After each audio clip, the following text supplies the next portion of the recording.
they had three major policies that were going to be followed. First, Lucifer says, we have to make sure that people, humans, get to believe that Satan and his angels do not really exist. You know, Roger, that's interesting because a recent research study report that I read indicated that in a national survey, I believe it's over 75% of people do not really believe in a real tangible devil. But there is one. Oh, yeah. The next thing, the three parts policy that they had adopted there, the second one was to find a way of being able to get total control of people's minds. And that would be done by taking hypnotism out of the realm of the occult and introduce it as a new science for the benefit of mankind. They felt that by taking hypnotism out of the realm of the occult and introducing it as a new science for the benefit of mankind, they could then use people of great renown, educators, people of capacity, that would do great things, such as supposedly regress people in time to former lives that they had.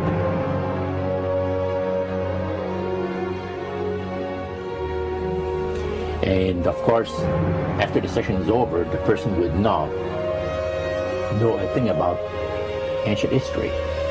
And the person she or he has talked about performing, certain deeds, let's say, 3,000 or 4,000 years ago.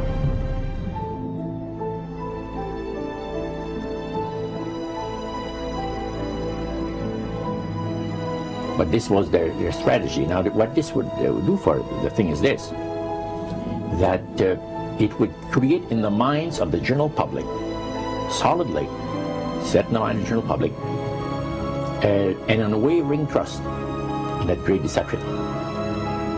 So now this would be a way of de-Christianizing the Western world through the avenue of mysticism.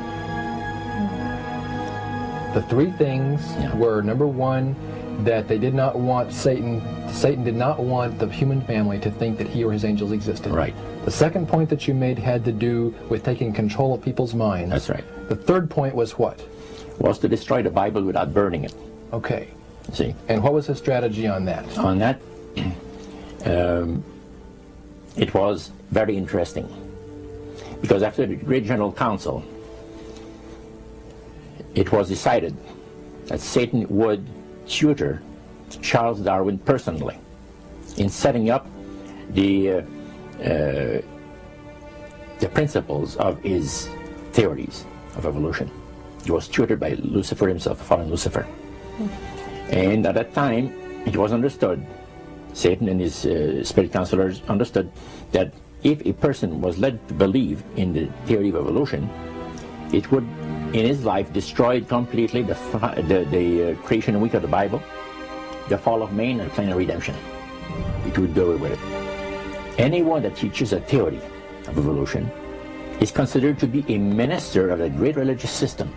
And he said that every teacher of that theory is recognized by the spirits as a person of great value and receives a very special unction from Satan himself, giving great power to induce spiritual blindness, to convince and convert. Three capacities.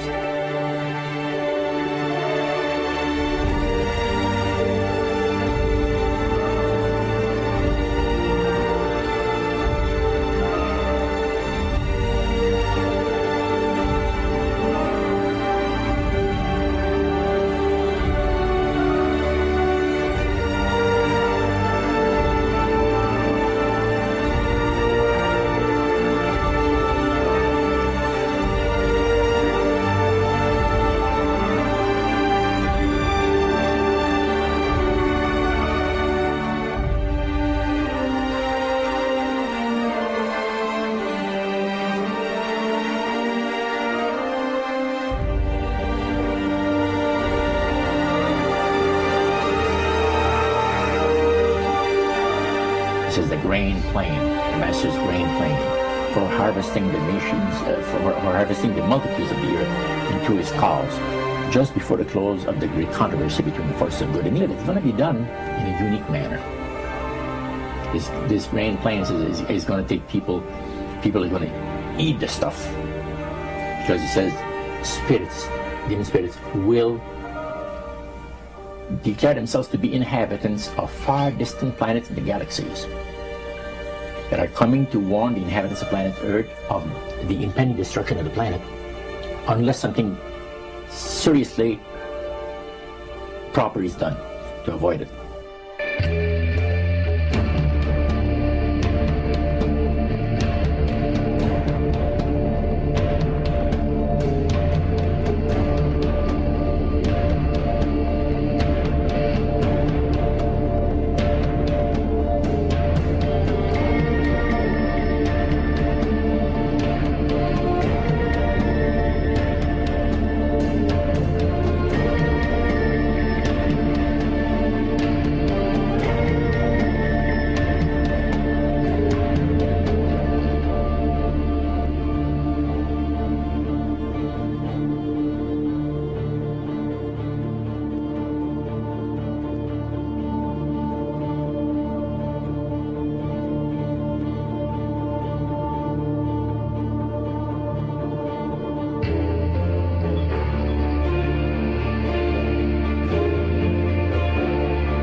Metaphor. If you think about Aladdin and his lamp, you've probably heard of that one.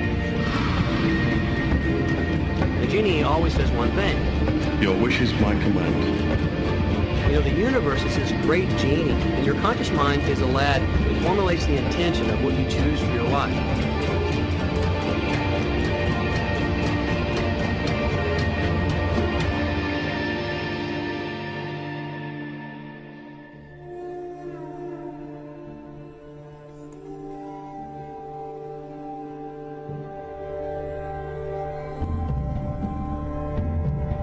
At the very heart and core of all these secret societies lurks the Kabbalah.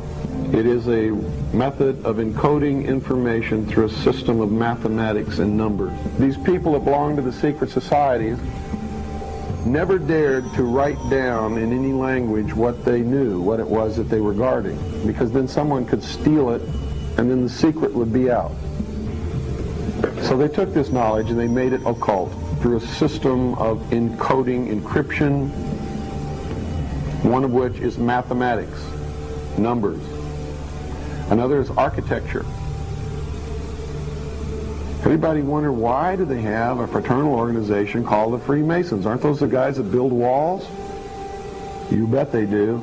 But every wall they build contains the secrets that have been kept and maintained throughout the ages, and it's encoded in the architecture and in the measurements of the buildings and in the mathematical formulas used to derive the geometry, the shape, the length and breadth and height of rooms. It's all encoded there.